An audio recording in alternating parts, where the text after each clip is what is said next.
So hello dear student, কেমন আছো? I hope প্রত্যেকে শুধু ভালো না ভীষণ ভালো আছো। স্ক্রিনের ওপর একটা প্রশ্ন দেখা যাচ্ছে, তাই না? প্রশ্নটা কি বলেছে দেখো, complete set of permissible value of X for which F X equal to root of X minus two into root of X minus five is defined. মানে এফ অফ এক্স এর root of X minus two into root of X minus five X এর permissible value. Permissible value মানে যেটা সম্ভাব্য value, যেগুলো যেগুলো হবে real নাম্বারে সেগুলো বলতে হবে, যেখানে ভ্যালিড এফ এক্স পাই। তার মানে আলটিমেট আমাকে ডোমেন জিজ্ঞাসা করছে। তো ডোমেন জিজ্ঞাসা করছে, ডোমেন নির্ণয় কিভাবে করব। সো আমরা বেসিক কনসেপ্টগুলো যখন আলোচনা করি, ডিসকাস করি, সেখানে কয়েকটা জিনিস তোমাদের সাথে আমি খুব ভালোভাবে ডিসকাস করে গেছি। সেটা কি? সেটা হচ্ছে এই যে রুটের ভেতরে এই জিনিসটা রয়েছে, ঠিক আছে?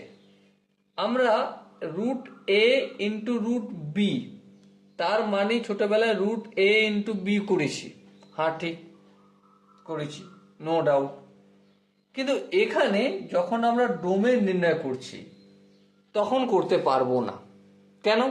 কারণ এখানে এক্স হচ্ছে ভ্যারিয়েবল। হ্যাঁ, এক্স এর ভ্যালু যদি আমি জিরো পুট করি, এক্স সমান জিরো, তখন এখানটা কি হয়ে যাবে? Root of minus two. তাহলে root of minus two is a imaginary, is an imaginary, ঠিক? হ্যাঁ, তাহলে ইমাজিনারির সঙ্গে কি বললাম? ইমাজিনারি।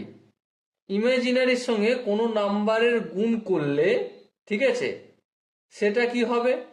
সেটা কিন্তু ইমাজিনারি মানে কি, এখানটা হচ্ছে নন ডিফাইন, তাই না? সেটা রিয়েল নয়, নন রিয়েল, নট ডিফাইন। তো নট ডিফাইনের সঙ্গে আমি কনসেপ্ট ভিডিওয়ে ভালো করে তোমাদের বুঝিয়েছি, কনসেপ্ট ভিডিওয়ে, যে নট ডিফাইনের সঙ্গে যাই তুমি গুণ করো না কেন, that will be not define. হ্যাঁ, তার মানে এই জায়গাটা আমার কি হতে হবে? এই জায়গাটা হতে হবে কি, জিরোর থেকে বড়, অথবা জিরো হতে পারে, নো প্রবলেম, কারণ পুরো জিনিসটাই লবে রয়েছে। তো হ্যাঁ, তার মানে জিরোর থেকে বড় অথবা জিরো হতে পারে, কোনো প্রবলেম নেই। আর এখানটা কি হবে? এক্স মাইনাস ফাইভ, এখানটা হতে হবে জিরোর থেকে বড় অথবা জিরোর সঙ্গে সমান হলো, কোনো অসুবিধা নেই, কারণ এটা পুরোটাই লবে রয়েছে। ওকে, তার মানে এক্স এর value, X is greater than or equal to two. হ্যাঁ, ঠিক। তারপর X greater than equal to five. এরপর দুজনের ইন্টারসেকশন নিতে হবে, তাই না? তো চলো রিয়েল নাম্বার সেকশনে যাই। এখানে 2 অবস্থান করবে আর এখানে 5 অবস্থান করবে। 2 এক্স এর ভ্যালু 2 এর থেকে বড়, তার মানে এদিকে ছুটে চলে যাবে। ওকে, এখানে কি হবে? এখানে হবে ডার্ক সার্কেল। ডার্ক সার্কেল কেন হবে? কারণ এই 2 এর ভ্যালুটা আমি ইনক্লুড করব। ওকে, আর এখানে এক্স এর ভ্যালু 5 এর থেকে বড়। 5 এর থেকে বড় মানে এই সামনের দিক, এদিকটা তো প্লাস ইনফিনিটি আর এদিকটা মাইনাস ইনফিনিটি, তাই না? তাহলে এদিকটা নেবো, কিন্তু এখানে কোনটা হবে? ডার্ক সার্কেল, কারণ 5 আমি ইনক্লুড করব। এবারে দুজনের ইন্টারসেকশন নিতে হবে।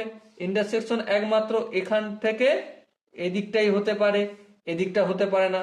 তার মানে আলটিমেট এক্স বিলংস করছে কোনখানটা? এই 5এতেও অবস্থান করবে। হ্যাঁ, 5এতেও অবস্থান করবে, তাহলে এটা ইনক্লুড। ইনক্লুড মানে এই থার্ড ব্র্যাকেট দেবো। তারপর কতদূর পর্যন্ত? এই ইনফিনিটি পর্যন্ত। আর ইনফিনিটিতে সব সময় ওপেন ব্র্যাকেট হয়। আর এটাই হবে আমাদের আনসার। এবার দেখো, এখানে যে 4টা অপশন আছে তার মধ্যে অপশন সিটা একটু দেখো তো। সিটা কি রয়েছে?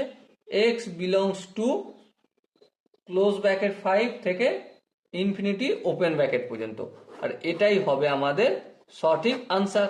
ওকে, আই হোপ তোমরা প্রত্যেকে এই কোশ্চেনের কনসেপ্টটা বুঝতে পেরেছো। যদি কোনো জায়গায় বুঝতে অসুবিধা থাকে, ডাউট থাকে, কনফিউশন থাকে, তার জন্য কি করতে হবে? কমেন্ট সেকশন রয়েছে, কমেন্টে জানাবে। আর দেখা হচ্ছে নেক্সট সেশনে। ততক্ষণ পর্যন্ত ভালো থেকো, সুস্থ থেকো এবং জয় হিন্দ।